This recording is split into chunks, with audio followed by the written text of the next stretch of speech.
भारत में एक भी मज़ार, एक भी दरगाह, एक भी मस्जिद सरकार के कंट्रोल में नहीं है, एक भी चर्च सरकार के कंट्रोल में नहीं है, लेकिन 4 लाख मंदिर सरकार के कंट्रोल में हैं।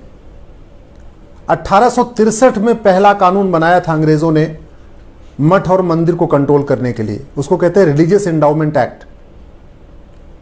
उस कानून को खत्म करने की बजाय आजादी के बाद से उसमें 29 कानून और बना दिए गए। अब टोटल 30 कानून हो चुके हैं जो मठ और मंदिर को कंट्रोल कर रहे हैं।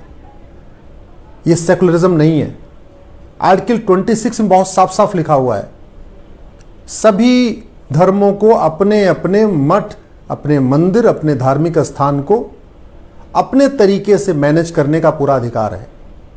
वो उसमें केवल माइनॉरिटीज को, केवल मुस्लिम्स को अधिकार नहीं मिला हुआ है। आर्टिकल 26 को ध्यान से पढ़िए, वो सबके लिए बना हुआ है, सब पर लागू होता है। हमारे देश में संविधान में जो अधिकार माइनॉरिटी को है वो मेजॉरिटी को भी है। इसका माइनॉरिटी का मतलब ये नहीं हुआ कि माइनॉरिटी को अधिकार रहेगा वो मेजॉरिटी को नहीं मिलेगा। आर्टिकल 14 का मतलब सब समान है, आर्टिकल 15 का मतलब भेदभाव नहीं होगा। और सबसे बड़ी बात ये, हमारे संविधान में लिखा हुआ है कि जो टैक्स लिया जाएगा, जो पैसा लिया जाएगा, न उसमें किसी का धर्म देखा जाएगा, न खर्च करते समय मजहब देखा जाएगा। एकदम उल्टा हो रहा है। हिंदुओं के मंदिरों से उनका चढ़ावा लिया जा रहा है, धर्म के आधार पर टैक्स लिया जा रहा है और मजहब देख के टैक्स खर्च किया जा रहा है। संविधान की शपथ लेके जो संविधान की धज्जियां उड़ाई जा रही हैं, इसी को हमने सुप्रीम कोर्ट में चैलेंज किया है।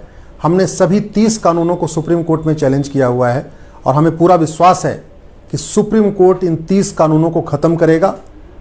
या तो मठ और मंदिर, एक भी कोई भी धार्मिक स्थान सरकार के कंट्रोल में नहीं होना चाहिए, और यदि करना भी है एक यूनिफॉर्म एंडाउमेंट कोड बने, सेंट्रल गवर्नमेंट एक यूनिफॉर्म एंडाउमेंट कोड बनाए जो मज़ार पे भी लागू हो, दरगाह पे भी लागू हो, मस्जिद पे भी लागू हो, चर्च पे भी लागू हो, गुरुद्वारा पे भी लागू हो और मंदिर पे भी लागू हो। या तो सब सरकार के कंट्रोल में होने चाहिए या तो एक भी सरकार के कंट्रोल में होने चाहिए। ये भेदभाव बंद होना चाहिए।